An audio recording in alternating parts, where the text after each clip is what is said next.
Café com o Evangelho. Graças a paz, irmãos, bom dia. Sextou, graças a Deus que Ele nos concede mais um dia. Vamos para a pergunta 89 do Catecismo Maior, que questiona o que sucederá aos ímpios no dia do juízo. Nós observamos no último áudio que depois da ressurreição, todas as pessoas, tanto justos quanto injustos, eles haverão de comparecer diante de Deus para serem julgados pelas obras que praticaram enquanto viveram. Obras, pensamentos, palavras, tudo. Os homens serão julgados por tudo que fizeram enquanto estavam vivos. E a pergunta de hoje questiona o que vai acontecer aos ímpios no dia do juízo. O texto da resposta é: no dia do juízo, os ímpios serão postos à mão esquerda de Cristo e, sob clara evidência e plena convicção das suas próprias consciências, terão pronunciadas contra si a terrível, porém justa, sentença de condenação. Então serão excluídos da presença favorável de Deus e da gloriosa comunhão com Cristo e com os seus santos, e com todos os seus santos anjos, e lançados no inferno para serem punidos com tormentos indizíveis e do corpo e da alma com o diabo e seus anjos para sempre. Então, os teólogos aqui declaram abertamente que, fundamentados na Bíblia, nós podemos atestar que Deus não é um Deus universalista. No meio teológico existe uma ala que acredita que Deus, no final de tudo, ele não vai mandar para o inferno ninguém. Existe um pregador famoso, Ed René-Kivitz, por exemplo. Ele, em um dos seus famosos sermões, ele insinua que quando houver ali no céu o grande banquete, a grande ceia, ali vai estar Abraão, Isaac, Jacó, Paulo, e ali também vai estar Hitler. Então ele está dizendo o que com isso? Que Deus ele vai salvar as pessoas. Deus é amor. Deus de modo algum vai condenar uma pessoa para o inferno. Mas essa teologia universalista, ela está totalmente distante daquilo que a Bíblia afirma que vai acontecer. No dia do juízo, aos ímpios está destinado o lago que arde com fogo e enxofre. É isso que a Bíblia declara. Segundo Tessalonicenses, capítulo 1, versículos 8 e 9, por exemplo, o apóstolo Paulo declara: Ele, falando sobre Cristo, punirá os que não conhecem a Deus e os que não obedecem ao Evangelho de nosso Senhor Jesus. Eles sofrerão a pena de destruição eterna, a separação da presença do Senhor e da majestade do seu poder. Ninguém, meus irmãos, pode negar a existência de um juízo onde Deus, o Pai, irá separar ovelhas de bodes. Ninguém pode argumentar biblicamente que no final Deus salvará todos, porque, como eles afirmam, Deus é um Deus de amor. Não, de modo algum.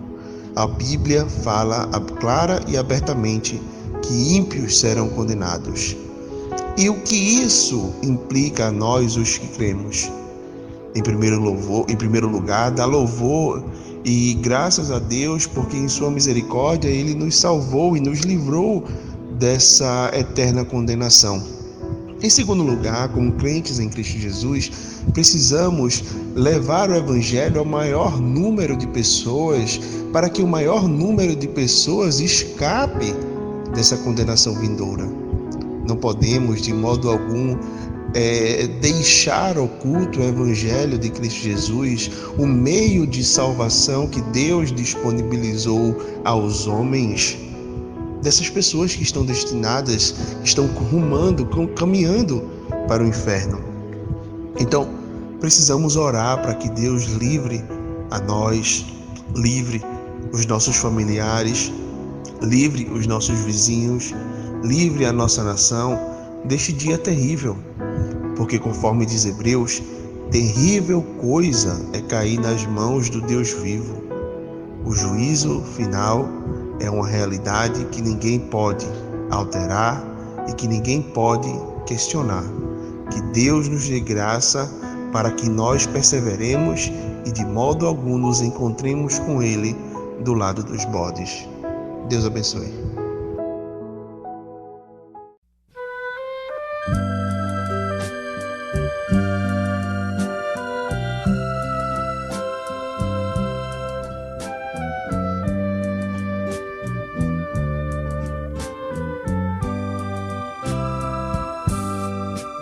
Tanta coisa que andei fazendo,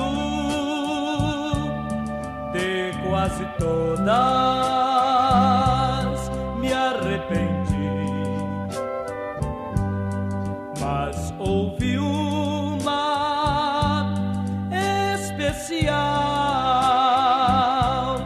foi a mais certa que escolhi.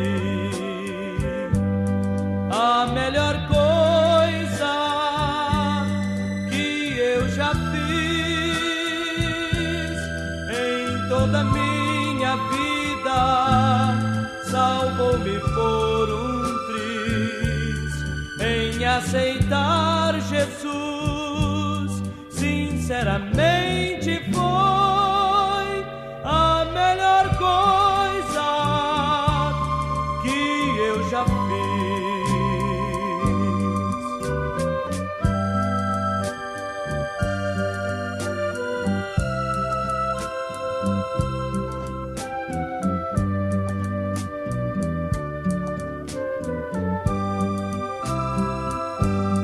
Coisas erradas andei fazendo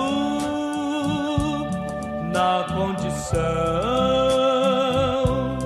de pecador, mas quando achei-me desfalecendo, tomei a decisão que me salvou. A melhor coisa que eu já fiz em toda minha vida, salvou-me por triz em aceitar Jesus. Sinceramente foi a melhor coisa que eu já fiz.